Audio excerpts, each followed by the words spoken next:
In this video, Panama's digital nomad visa.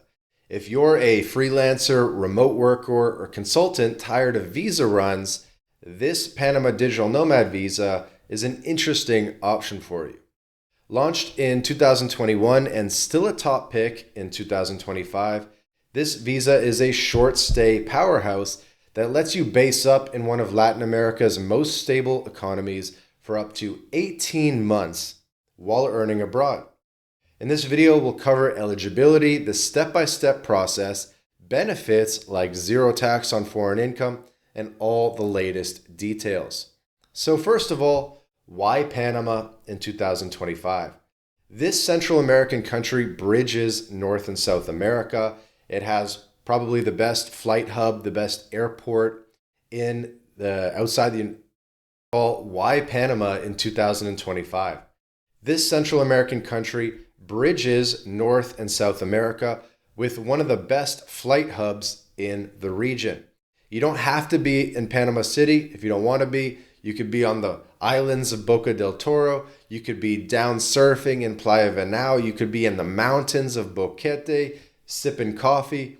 So Panama is a big country with a lot to offer. It's a dollarized economy as well.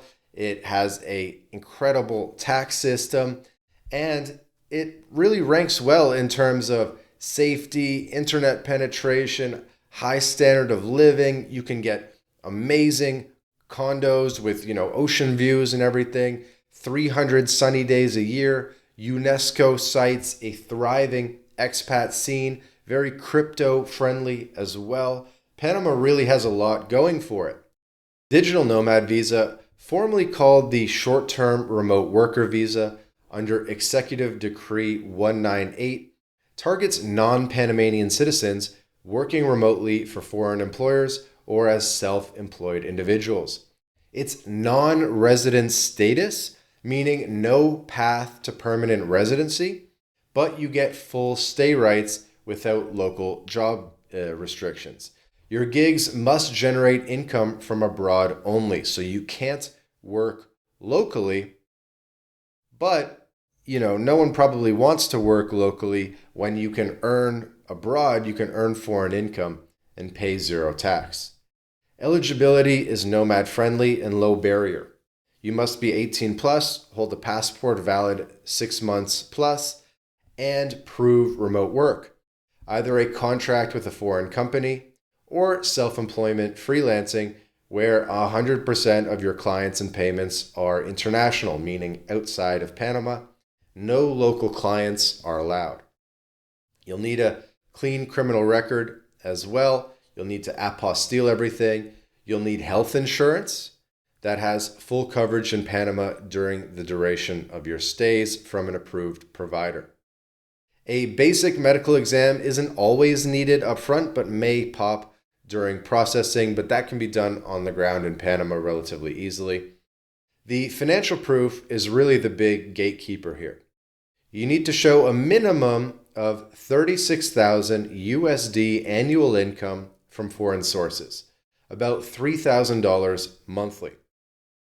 Show it via the last 3 months' bank statements, pay stubs, invoices, or tax returns, certified and apostilled.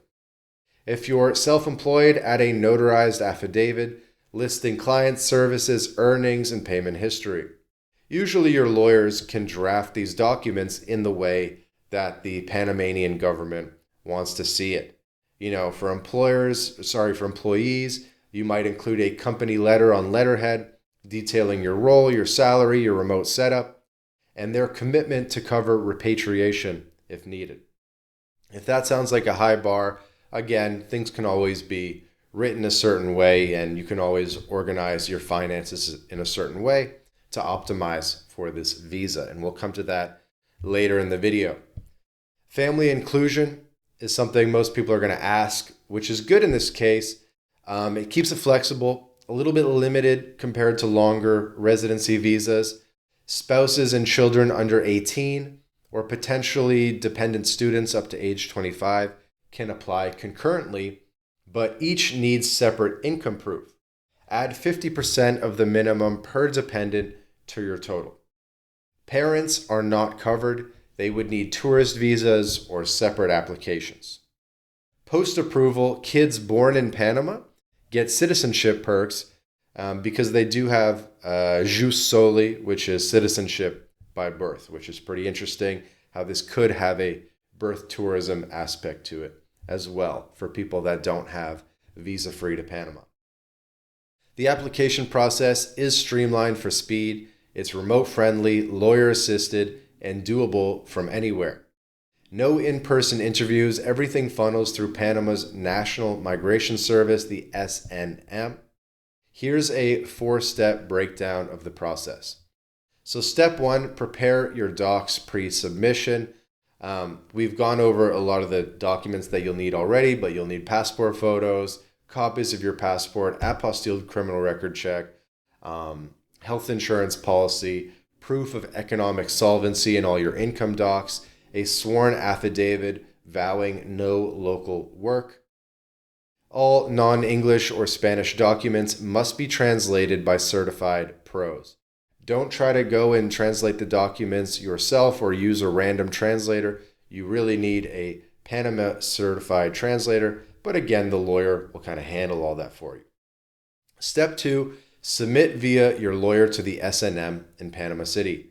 You can start from abroad via the consulates, or you can enter on a 180-day tourist visa and apply in country, which is ideal for those testing the waters. They want to check out the country before committing to 18 months. But if you're missing any documents, you might have to go home and get them. So, maybe the best way to do it there is to engage the lawyer as early as possible so that if you do intend to apply in person, the lawyer will typically approve your documents before you arrive in country and say, yep, everything looks good. Feel free to bring on the documents and come on over to Panama. And by the way, quick pause, MyLatinLife, we're a full-scale immigration consultancy. We can help you with the digital nomad visa in Panama, as well as all other visa types in Panama, whether it's the pensionado visa, the friendly nations visa, the investor visa, etc. There's a link in the description to this video where you can book a call with us. You can be speaking with us right away. We can build you a plan and ultimately put this Panama visa in your hands. So again, link in the description to book a call with us if you're ready to take action. Moving on to step 3 is the due diligence, the background checks, the income verification, and the insurance review. This can take 20 to 40 business days, and my notes say there's a 90% approval for complete files in 2024. Step 4, you will receive an approval letter. Once your approval letter arrives, if you're doing it from abroad, you'll have 90 days to fly into Panama and get your cedula, which is the local ID card. Biometrics and photos are taken on-site in Panama when you go for your cedula card. The initial grant is 9 months multiple entry. For extension, refile 3 months pre-expiry with updated income proof. It's the same process, you get another 9 months max. The total timeline is 30 to 60 days from submission. There's no residency requirement beyond the stay, but keep in mind 183 days plus in the country triggers tax residency, which in the case of Panama might actually be a good thing. I think a lot of people want to be tax residents of Panama because there's no tax on foreign income. That brings us to the benefits, which make this visa a nomad magnet. First, unrestricted remote work. Panama has super fast internet. You can live anywhere in the country. You have accessible private healthcare at top clinics.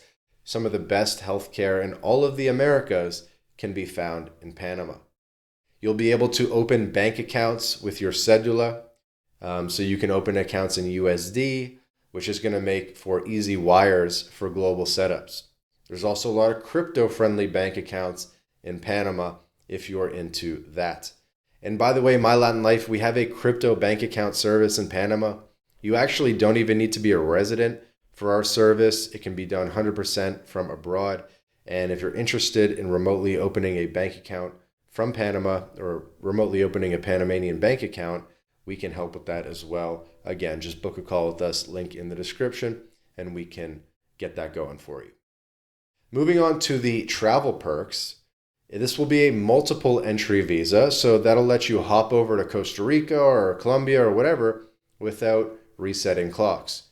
Your home passport handles the trips abroad, but your Panama residency makes it easy to come back. So it's not like you have to stay. Once you fly in, you're able to pop around the region and explore. Tax advantages are the crown jewel here. Panama's territorial tax system only taxes local sourced income. So if you have a gas station in Panama, obviously you're paying taxes, but if you're earning from abroad, these foreign earnings are 100% exempt with no wealth taxes, no inheritance taxes, no exit taxes. If you stay under 183 days, there's zero filing. If you hit 183 days plus and become a tax resident, still the offshore income dodges the net. And so, living in a territorial tax country makes reporting a lot easier than if you were to, say, get a digital nomad visa in Colombia, which actually has pretty high taxes. So between, say, Colombia and Panama, obviously you'd rather be in Panama, if only for the tax benefits alone. Do you really want to pay 40% income taxes just to live in Colombia and do the Colombia digital nomad visa? I mean, everybody's situation is different, but all else being equal, Panama definitely wins. Now, people are also going to ask about the path to permanent residency. Now, this is an interesting one. It depends if you're from a friendly nations country or not. We have other videos on this channel talking about the friendly nations visa in Panama, which is typically the one we recommend if you're from a friendly nations country. So what is that? There's a list of 50 or 55 countries that Panama has essentially labeled friendly countries, friendly nations, that get basically accelerated or preferential access to Panama, and there are special visas from these countries. You can probably guess that it's kind of all the Western nations, Canada, the US, Europe, etc. There are a couple interesting countries on the friendly nations list as well. And I guess my point here is that if you're from a friendly nations country, there's probably no reason to do this digital nomad visa when you could just jump into the friendly nations visa directly and be on a faster path to permanent residency and citizenship. The problem with a lot of these digital nomad visas is you're not working towards permanent residency and you're not working towards citizenship, and some of it's a little bit gray. So if you're from a non-friendly nations country and this is your only way into Panama, I guess it makes sense. But if you're able to do friendly nations or the pensionado visa or any of the other visa types, that's typically what we recommend, because this one is limited to 18 months, and then you got to figure out something else anyway. You got to figure out another visa type. Why not just start on the friendly nations visa? So that's kind of our recommendation there. So of course you got to weigh the trade-offs, the pros of the digital nomad visa. It's more affordable. You're getting all those Panama benefits, at least for the 18 months, the tax haven status, etc. The cons are the short max stay caps. The family stuff's a little bit more difficult as well. And for other visa types, it's easier to bring in families. In summary, Panama's digital nomad visa is your low-risk entry into a tax-optimized tropical paradise. $3,000 in monthly income unlocks 18 months of beaches, banking, and internet bandwidth without the red tape. Ideal for testing expat life before committing. The process and the program is still open in 2025, so grab your docs and a lawyer to get the process started. And we'd love to hear from you guys. Leave your questions and comments in the comment section of this video. What do you think about the Panama digital nomad visa? Are there pros and cons that we forgot to mention? Who do you see this visa being best for? When would you maybe choose the digital nomad visa over, say, the friendly nations visa? If this video sparks some interest, please like the video, subscribe to the channel, and stay tuned for our daily videos about visa and citizenship options worldwide. Thanks for watching, and we'll see you in the next video.